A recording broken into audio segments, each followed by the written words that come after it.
Dunia ina maajabu mengi sana. Usipoweza kustaajabu ya Musa, basi utastaajabu ya Firauni. Leo hii ningependa nikupeleke mbali kidogo. Ningependa nikupeleke hadi nchi ya North Korea.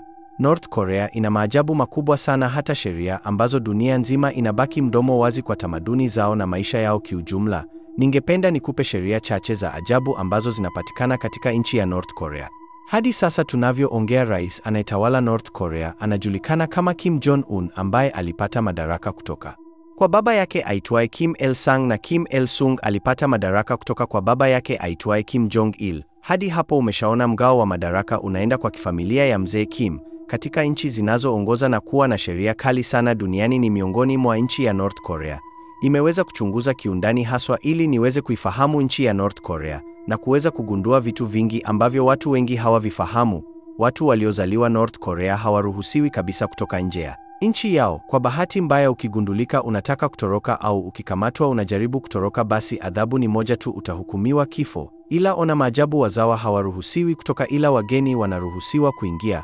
Ila kwa bahati mbaya ukafanikiwa kubeba mimba ya mgeni yoyote, basi adhabu ni kuitoa mimba ile na kukufunga jela maisha. Sote tunafahamu kwamba uhuru ambao binadamu yeyote anaweza kuwa nao ni uchaguzi wa dini, ila kwa North Korea ni tofauti kidogo. Wa North Korea hawaruhusiwi kuwa na dini nyingine yeyote zaidi ya dini ya Juche. Hiyo sio ombi, bali ni lazima uwe kwenye dini hiyo. Rais wa North Korea anaamini dini hizo zingine ni matokeo ya nchi za magharibi, na yeye hataki kabisa watu wake kuwa kama wa magharibi. Na endapo ukibainika unafanya ibada ambayo sio ya Juche, basi adhabu utayopewa ni kama funzo kwa wenzio, utapewa adhabu ya kifo.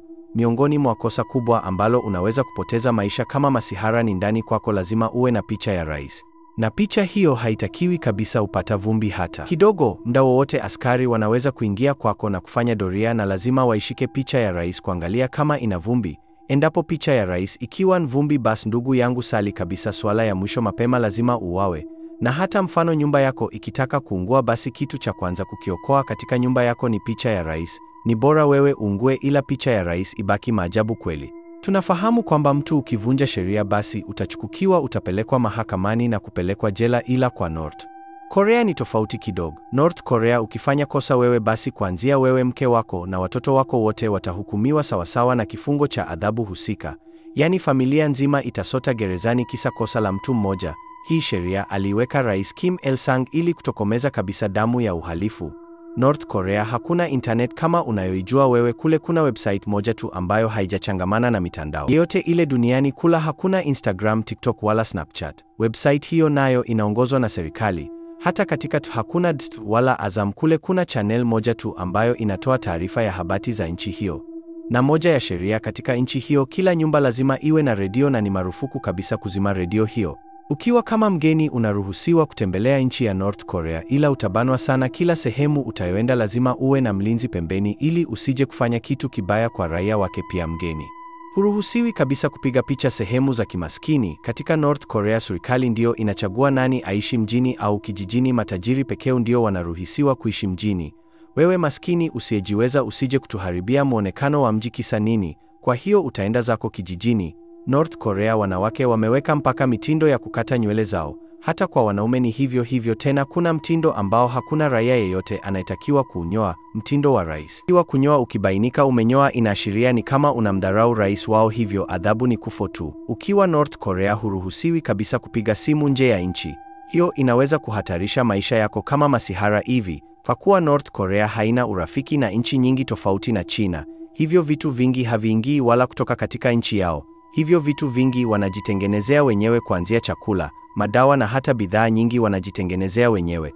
Pigo kubwa walilolilata wa North Korea ni pale alipokufa rais wao wa pili ajulikanaye kama Kim Il-sung. Unaambiwa kila siku mida ya asubuhi saa 12 asubuhi mpaka saa 4 asubuhi watu walikuwa wanaenda kuomboleza. Kwa siku 100 walifanya hivyo. Sasa wewe jifanye kichwa maji, usiende kuomboleza au uende halafu uanze kujichekesha msibani. Ndugu yangu, hujitakii mema. Miongoni mwa kipaumbele kikubwa nchi ya North Korea iliyokiweka ni utengenezwaji wa mabomu ya nyuklia.